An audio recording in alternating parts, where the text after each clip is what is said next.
uyu munsi aho isi ibeshwaho n'amafaranga n'icyubahiro, hafi ya twese tuvuga ko umurage ukomeye dukwiye kuraga abana bacu ari uburezi bwiza. Kubera ko nta mitungo myinshi dufite yo kuzaraga abana bacu, kandi niyo twayigira tukayibaraga byabasaba ubumenyi bwo kwicunga, buri munsi badusubiramo ko umutungo w'ingenzi wo kubaha ari uburezi n'uburere bwiza. Niyo mpamvu twirya tukimara ngo tubohereze mu mashuri meza ahenze cyane, babigisha imibare, kuvuga Igishinwa n'Icyongereza, imitegekere y'isi, amateka ya muntu, ubugenge, ubutabire n'ubundi bumenyi. Uko imyaka ishira tugenda tumanura imyaka dutangiriraho kubohereza ku ishuri. Uyu munsi ku myaka 3, igihe bataramenya n'amazina yabo, tuba twabohereje ku ishuri bagatangira kubaho ubumenyi bw'ibanze buzabafasha kuba abantu bazima. Dutanguranwa n'ubwonko bwabo tugatangira kubapakiramo ibyo twifuza ko bazamenya. Bagana inzira y'ishuri kuva bakiri ibitambambuga, bakazarinda bagira imyaka irenga 30 bakiga. Nta kindi kinyabuzima kibaho cyigisha abana bacyo igihe kirekire nkatwe. Bitewe n'aho bagarukiye mu ishuri, mu buzima bwose tubaha icyubahiro n'igitinyiro gitandukanye. Abatarageze kure muri ayo mashuri nibo bari munsi y'abandi bose. Kera ubuhinzi butaravumburwa, abantu bose babeshwagaho n'umwuga umwe, ubuhigi. Niryo shuri buri wese yigaga iyo yamaraga kugira imyaka yo gukora. Ubuhinzi bumaze kuvuka, abantu bavumbuye ubucuruzi, bavumbura ko hari n'ibindi bakeneye usibye gushaka ibyo kurya gusa. Kwiga guhiga ntabwo ari byo byonyine byari bigikenewe, ahubwo batangiye no kwiga gukora ibindi. Uburezi mu Cyongereza babwita education. Iri jambo education cyangwa education rikomoka ku Kilatini ex, bisobanura out of, hanze ya, cyangwa se cyahoze. Ukongeraho ducare, bisobanura to lead, kuyobora cyangwa se guha icyerekezo. Bivuze ko education bisobanuye to lead out of. Ijambo ry'Ikilatini educare ryari rifite igisobanuro cyo gusohora umuntu mu gihe cy'ubwana. Nicyo gisobanuro cy'uburezi, gukura umuntu mu bwana. Amateka y'uburezi ni nayo mateka y'iterambere n'ubusirimu bwose twagezeho nk'inyoko muntu. Imwe mu mpamvu habayeho uburezi ni ugusakaza mu bakiri bato indangagaciro z'umuco n'ubumenyi bizagirwa n'abantu bakuru bahazaza. Uburezi butangira bwari bufite intego yo kwigisha abakiri bato umuco no kubatoza imibereho ikwiye mu gihe kizaza. Mu Bugereki bwa kera n'ibyo kwiga byatangiriye nyuma yo guhimba inyandiko. Ni hagati y'ikinyejana cya 5 n'icya 4 mbere ya Yezu. Abana batozwaga kuzaba abaturage beza, bakigishwa kuvugira mu ruhame, ndetse bakigishwa n'amahame agenga abantu bakuru babereye igihugu. Gutanga amasomo ntabwo byari inshingano za leta. Abantu ku giti cyabo nibo bigishaga abana bakishyurwa. Bivuze ko atari abantu bose bashoboraga kwigondera uburezi. Uburezi bwatangiranye n'amafaranga y'ishuri. Abana bigaga ni abari bemerewe kuzagira uruhare muri demokarasi, kubera ko demokarasi yavukiye muri iki gihugu, muri Atene. Ni abana b'abahungu bo muri Atene. Abagaragu, abanyamahanga n'abagore ntabwo bari bemerewe kwiga, kubera ko ubumenyi bwatangwaga hano bwari bugamije guha abantu ubushobozi bwo kuzayobora. Abana b'abahungu kandi bigishwaga ibyo kugorora umubiri kugira ngo bazavemo abagabo b'ibitangaza, bakigishwa ubugeni n'ubuvanganzo. Muri Egiputa ya kera naho uburezi ntabwo bwari butandukanye cyane n'ubwo mu Bugereki. Abana bavuka ku babyeyi bo mu cyiciro cyo hasi bagombaga kwiga imyuga ya base. Umwana yagombaga kuzaba icyo se yari cyo. Ntabwo abangaba bajyaga ku ishuri. Abo mu cyiciro gikurikiyeho bo bajyaga ku ishuri bakiga imyuga itandukanye, wongeyeho kwandika, gusoma, imibare. Abana bavuka mu miryango yo mu cyiciro kiruta ibindi byose nibo bigaga kugera kure mu masomo, ukongeraho amasomo y'iyobokamana, imibare, ubumenyi bw'isanzure n'ubuvuzi. Ndabasuhuje, nitwa Ismael Mwanafunzi. Mu myaka irenga 5,000 ishize uburezi bwavuye kuri uru rwego, none dore aho tugeze. Amasomo yikubye inshuro nyinshi cyane, ibyo kuyakoresha biriyongera, uburyo atangwamo burahinduka. Uyu munsi twiga bitabaye ngombwa ko abarimu baduhagarara imbere. imibereho y'abatuye isi irahindagurika ku muvuduko munini ku buryo abantu barimo kwiga uyu munsi batazi niba ibyo barimo kwiga bizaba bikigezweho mu mwaka wa 2050. Ibyo tugiye kuvuga byose muri iki kiganiro twabikuye mu gitabo 21 leçons pour le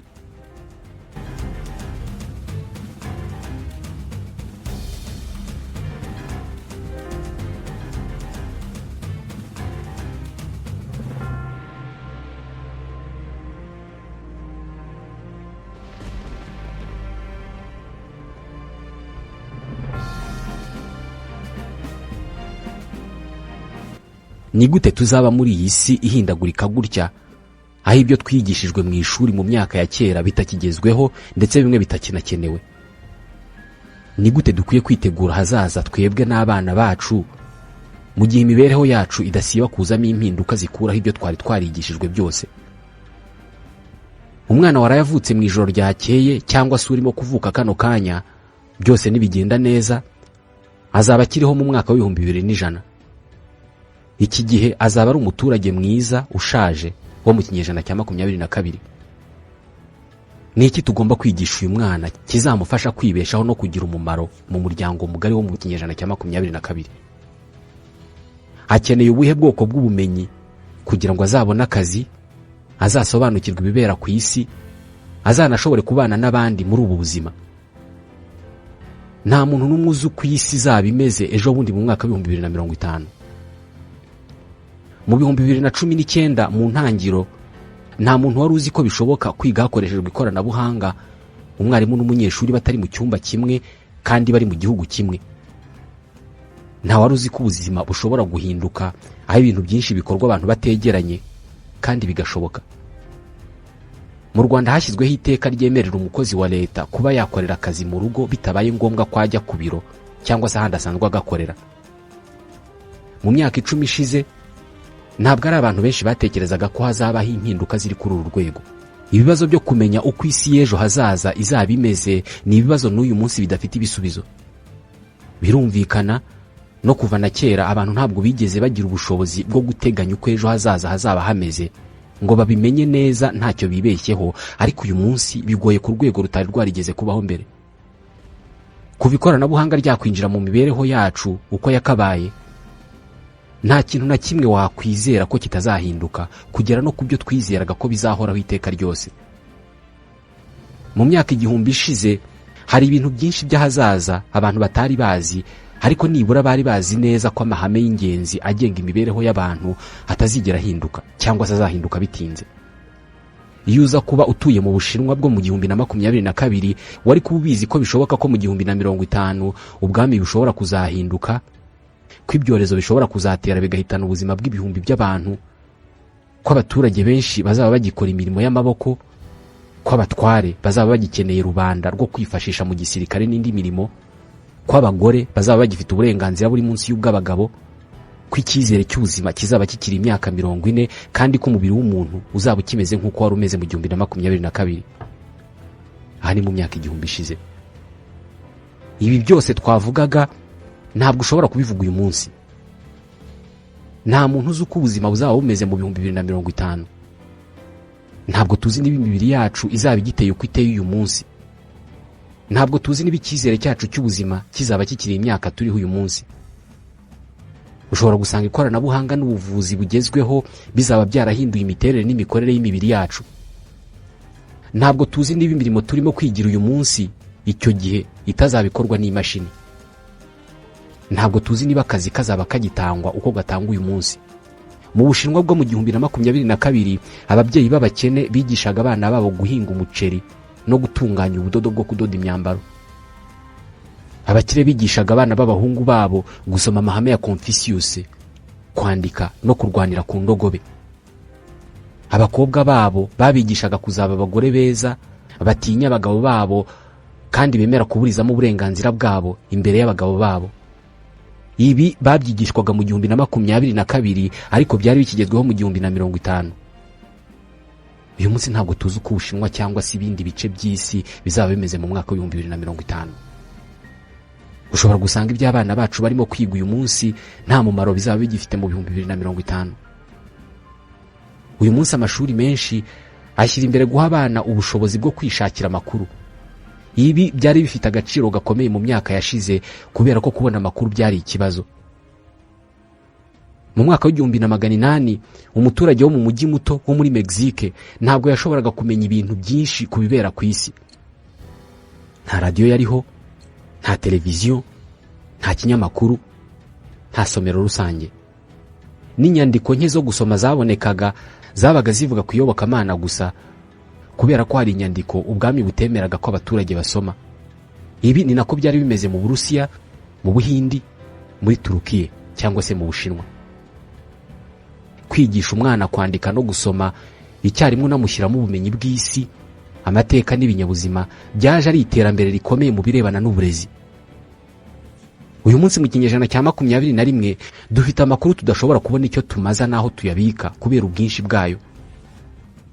N'uwakenera kudukumira kuri amwe muri ayo makuru ntabwo byamworohera.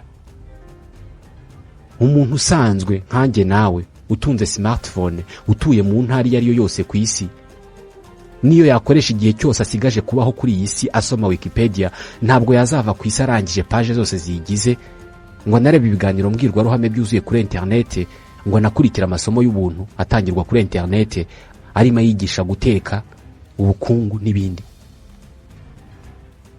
Abaturage bo ku isi hafi ya bose bafite ubushobozi bwo kumenya ko Ubushinwa bwarunze intwaro ku mupaka wa Taiwan, ko Uburusiya bwarashe muri Mariupol, cyangwa ko urubura rukomeje gushonga ku mpera y'isi.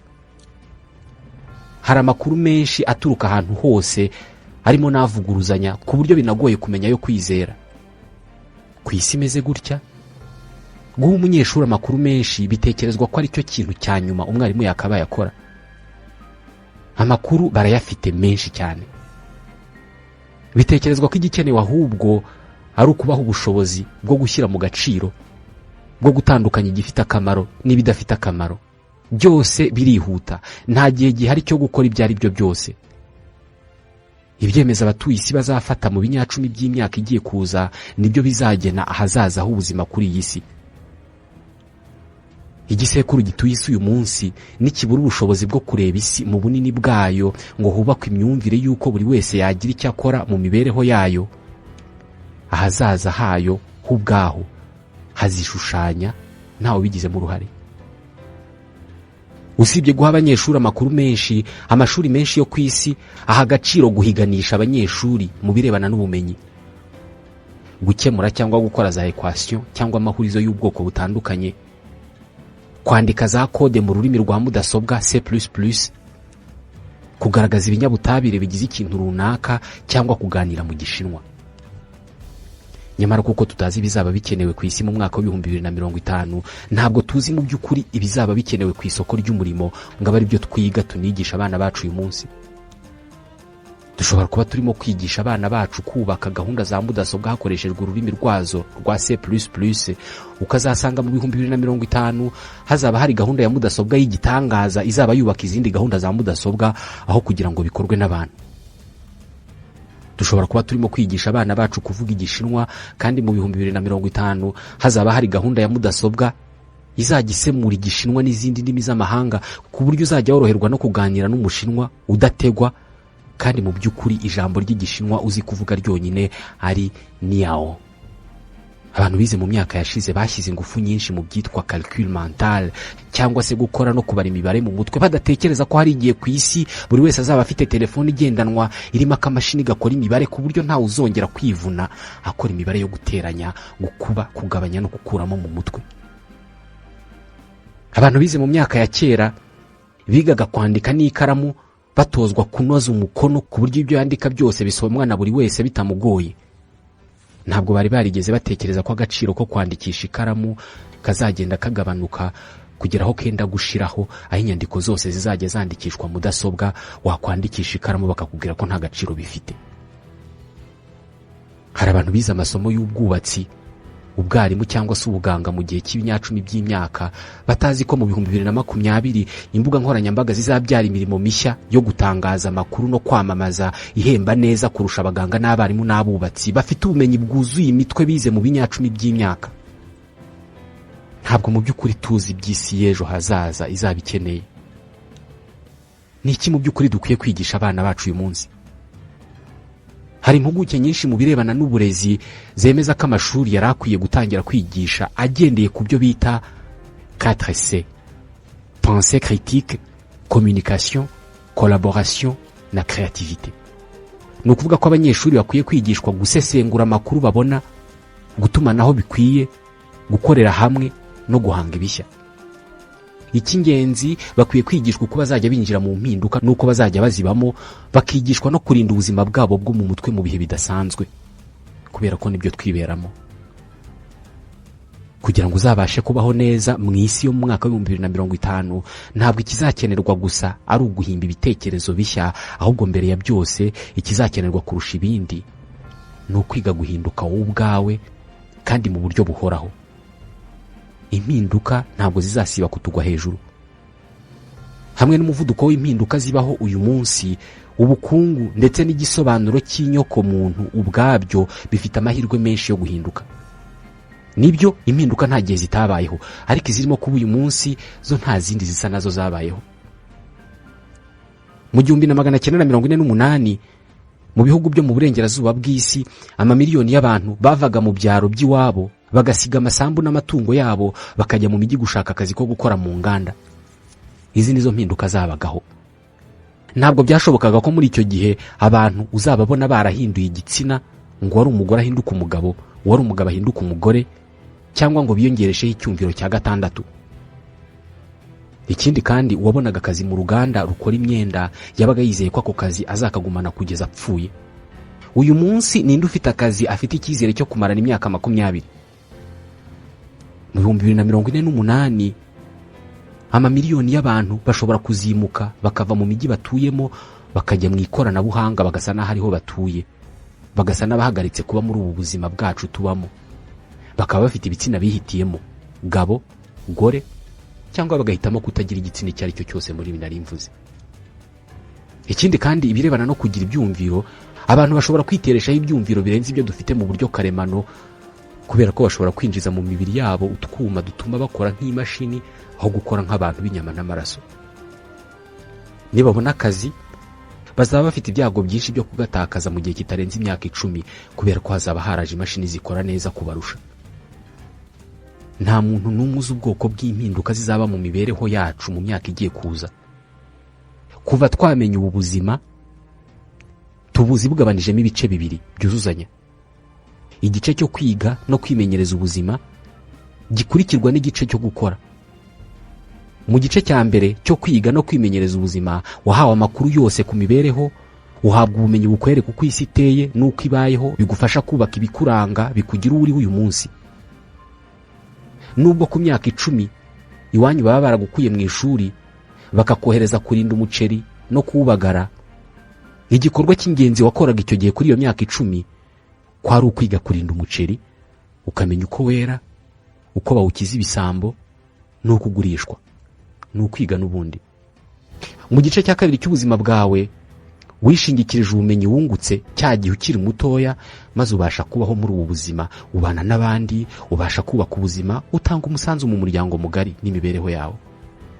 Birumvikana, ku myaka 50 uzaba ugikomeje kunguka ubumenyi bushya ku muceri, ku bucuruzi bwawo no gukemura amakimbirane ku butaka, ariko bizaba ari ubumenyi buke cyane ugereranije n'ibyo wize ku myaka y'ubuto. Muri iki kinyejana cya 21, umuvuduko w'impinduka ku mibereho ndetse no kwiyongera kw'igihe cyo kubaho byatumye ubu buryo nari mvuze bwo kwiga butakaza agaciro. Izi mpinduka zishobora kuzateza ibibazo bikomeye byo mu mutwe ku bantu benshi, kubera ko impinduka buri gihe zihungabanya imitekerereze. Hari imyaka abantu barenga bakaba batagikunda impinduka. Ku myaka 15 y'amavuko, ubuzima bwawe bwose buba bugizwe n'impinduka. Umubiri ubukura buri munsi, ibitekerezo byawe bihindagurika, imibanire n'abantu yaguka. Ibi byose biba ari bishya. Umuntu abasa n'urimo kwirema.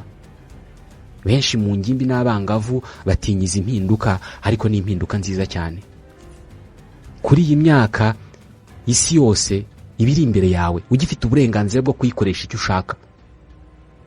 Ku myaka 50 ngo nta mpinduka ubugishaka. Abenshi kuri iyi myaka baba barahagaritse ibyo gushaka kwigarurira isi. ibyo byose murimo nabinyuzemo, ibyo narabikoze, iriya myenda narayambaye. Iki gihe uba wishakira umutuzo no kuguma aho wageze kurusha kwiruka ku mpinduka. Uba warashoye byinshi mu bumenyi bwawe, mu mwuga wawe no mu bindi, ku buryo nta bushake na buke uba ugifite bwo kongera gutangira bushya. Uko wakoze cyane ugamije kugira icyo wubaka, niko bikugora kurekura ibyo wubatse ngo ubisimbuze ibishya. Hadutse imashini nshya ifasha abantu gukora amara. Ngiye mara nzizi mu mutwe. Hadutse ubwoko bushya bw'indirimbo, ni nziza, ariko izacu zo mu myaka ya za 70 zari nziza cyane, ni nazo nzakomeza kwiyumvira. Nubwo ubwonko bw'umuntu mukuru bushobora guhindagurika, ariko ntabwo buhinduka ku rwego ubw'ingimbi n'abangavu bushobora guhindukaho. Ikibazo nuko muri iki kinyejana twese dutegetswe guhinduka kugira ngo dushobore kubaho. Nugerageza kwizirika ku mikorere ya kera, imyumvire ya kera, cyangwa se akazi ka kera, ushobora kuzisanga isi yaragusize kandi ubuzima bwose bwubakiye kuri izi mpinduka. Uyu munsi ntabwo wavuga ko udashaka gutunga telefone igendanwa ngo kuko kuyikoresha bigoye, ngo kandi kubera ko ibivugirwaho byose bitaba ari ibanga. Ubuzima bwawe utayifite bwaba bubi cyane. Uko uzagera mu zabukuru kose uzategekwa guhora wiga kandi uhindura imyumvire mu buryo buhoraho. Aho ni muri iki kinyejana. Uyu munsi ku isi yose hari urubyiruko rwatangiye amashuri muri iki kinyejana cya 21. Rutangira kwiga hari internet na mudasobwa na telefone zigendanwa. Bize mu buryo butandukanye 100% n'uburyo ababyeyi babo bizemo, uburyo abantu bize mu myaka ya za 70 bize. Gusa aba bantu baje kwisanga bakora hamwe, abize muri iki kinyejana n'abize mu myaka ya za 90 na 80. Abize muri za 80 bategetswe guhinduka, bakiga kuba nk'urubyiruko rwo mu kinyejana cya 21. Bakiga gukoresha mudasobwa, bagafungura konte ku mbuga nkoranyambaga, bakiga uburyo bushya bwo gukora akazi batavunitse kandi akazi kagakorwa neza. Bakiga gukora akazi mu buryo bugamije inyungu z'ako kanya, kabone n'ubwo izo nyungu zaba zangiza byinshi. Ibintu twamaze igihe tubona nk'ibitangaza bizagenda bihinduka ibintu bisanzwe. Twese turabizi igihe telefone zigendanwa zari z'abantu bakize kandi bize. Mudasobwa, gukoresha amashanyarazi, kugira konti muri banki, gukoresha imbuga nkoranyambaga. Ibyo wahoze wita ko ari ubuhanga n'unararibonye wari wihariye bizagenda bihinduka iby'inyoko muntu yose uko yakabaye. Ibi ariko bizagenda binadusunikira ku rwego aho tuzahangana n'ibibazo bitari byarigeze bibaho mbere, cyangwa se ibibazo umuntu n'umwe atigeze ahura nabyo. Tekereza uyu munsi internet iramutse ihagaze ku isi yose mu gihe cy'amasaha 24. Imibereho y'isi yose uko yakabaye yasa n'iyasubiye mu kinyejana cya 20. Haboneka igihombo kitagira ingano haba ku bukungu n'imibereho, ariko iki ni ikibazo twakemura bidatinze. Ibyo twahoze dufata nk'ibisanzwe cyangwa se imibereho kamere, hari igihe bizagenda bitakaza agaciro, ahubwo imibereho mishya yubakiye ku ikoranabuhanga n'ubwumvikane rusange bikaba ari byo bigira agaciro. Imibiri ihinduye yubakishijwe ikoranabuhanga, imashini zizi ubwenge, gahunda za mudasobwa zifite ubushobozi bwo gukoresha amarangamutima yanyu n'ibindi byinshi, hari ubwo bizaba ibintu bisanzwe, ahubwo ibyo twamenyereye nk'ibisanzwe bihinduka ibidasanzwe. Uyu munsi umuntu udasanzwe n'udafite telefone igendanwa atari ukubera kubura mikoro, ahubwo kubera ko adashaka kwitunga. Uyu ni udasanzwe. Umunsi hazaza ubuhanga bwo kugushyira mu bwonko akuma gatuma ubwonko bwawe bukora cyane, amaso yawe akareba kure, amatwi yawe akumva cyane, ugashobora kwibuka ibintu byose byakubayeho. Twese tuzishyiramo utwo twuma. Utazakishyiramo ni uzaba afite ikibazo, azaba ameze nk'ufite ubumuga. Mu gihe nk'iki ngiki ni iyihe myitwarire n'imibereho myiza yo kugira ku muntu wari we wese? Uyu munsi nta bushobozi dufite bwo kumenya ibizaba ku isi ejo cyangwa ibizatubaho twebwe ubwacu kubera umuvuduko ibintu birimo guhindukaho. Ni gute waba mu isi aho kutagira amakuru ku bizakubaho bitakiri ikibazo, ahubwo ari bwo buryo bw'imibereho? Kugira ngo ube muri ubu buzima biragusaba kwiyoroshya mu bwonko kurusha ikindi gihe cyose twabayeho. Biragusaba guhora witeguye kwakira ibiza no kurekura ibigenda, guhindukana n'ibihe. kwemera gusezerera ubumenyi usanganywe ukabusimbuza ubushya.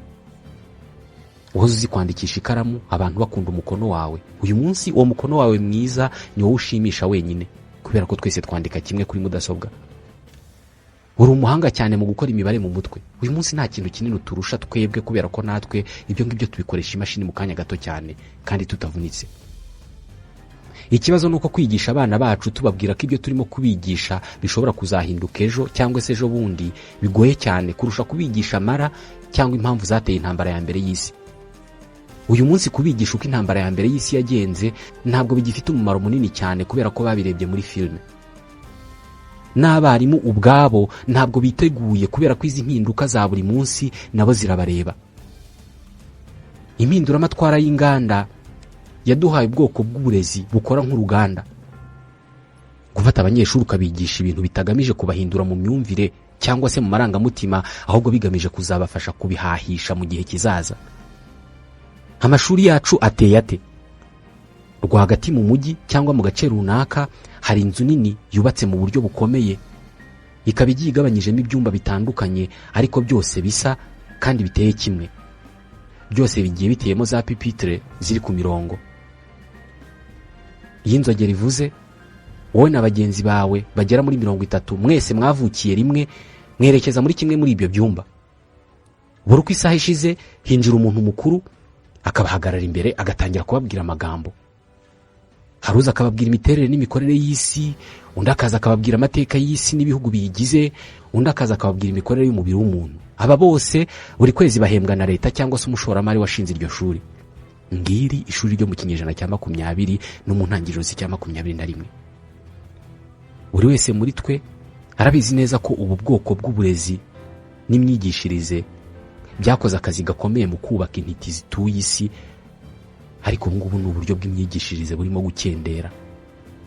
Nihe nama mu by'ukuri waho umwana uzatangira ishuri mu kwezi kwa 9 mu gace k'icyaro ko muri Mexique, mu Rwanda, mu Buhindi cyangwa muri Alabama? Dore inama umwanditsi Yuval Noah Harari atekereza ko uyu mwana akwiye guhabwa mbere yuko atangira ishuri. Ntuzizere 100% ibyo abantu bakuru bakubwira. Benshi mu bantu bakuru mu by'ukuri bazakwigishanya umutima mwiza, banakwifuriza ineza, ariko nabo ubwabo nta kintu bazi kuri iyi si. Mu myaka yashize gukurikiza inama n'amasomo by'abantu bakuru byari ibintu byizewe cyane, kubera ko bari basobanukiwe iyi si. Yakubwiraga ko atari byiza kwirirwa ku mbuga nkoranyambaga, ko ahubwo ugomba gusoma ibitabo, bikaba ari byo koko, kubera ko gusoma ibitabo nibyo byaguhaga ubumenyi buzakubeshaho mu myaka izaza. Ikibazo nuko uyu munsi kwirirwa ku mbuga nkoranyambaga bishobora kuba bikwinjiriza amafaranga aruta yo ushobora kuzakura muri bya bitabo. N'ibyo bitabo bwabyo biri ku mbuga nkoranyambaga. Uyu munsi ibyo wabwirwa n'umuntu mukuru ntabwo wamenya niba bikubwira kubera ubuhanga n'ubunararibonye afite, cyangwa se niba bikubwira kubera ko yigumuye kubigezweho. None ni iki cyo kwigisha abakiri bato? Ikoranabuhanga rifite ingaruka nyinshi. Rishobora kugufasha cyane, ariko niriramuka rifashe umwanya munini mu buzima bwawe, rishobora kuzagufata bugwate. Mu bihumbi byinshi by'imyaka ishize abantu bavumbuye ubuhinzi. Ikibazo nuko ubu buvumbuzi bwakijije abantu bake cyane, abandi benshi bukabagira abacakara. Kuva izuba rirashe kugera rirenze, birirwa barandura barunda ibyatsi mu mirima, bikorera indobo z'amazi bavomera ibihingwa, basarura ingano ku izuba ritagira uko ringana. Aba nibo bari ku murongo w'inyuma mu mibereho y'abatuye isi. Kubirebana n'ikoranabuhanga rero, ibi nabyo birashoboka. Rishobora kukugira umucakara mu gihe ririmo gukiza abandi bake muri twebwe. Ikoranabuhanga ntabwo ari ribi mu by'ukuri. Igihe uzi icyo ushaka rishobora kugufasha kukigeraho, ariko igihe utakizi ryo rizakikugenera, kandi mu buryo bwaryo, ubundi ritangira kugenzura ukubaho kwawe kose. Niribasha kudusobanukirwa kurusha uko turisobanukiwe, rizatangira kudukoresha aho kugira ngo turikoreshe. Wabonye zira nyamaswa zuzuye imihanda mu mijyi y'isi yose zigenda zitareba aho zishinga ibirenge kubera ko amaso yazo acuritse muri smartphone? Ukurikije uko babona, nibo bagenzura ikoranabuhanga cyangwa niryo ribagenzura? Mwakoze kubana natwe muri iki kiganiro.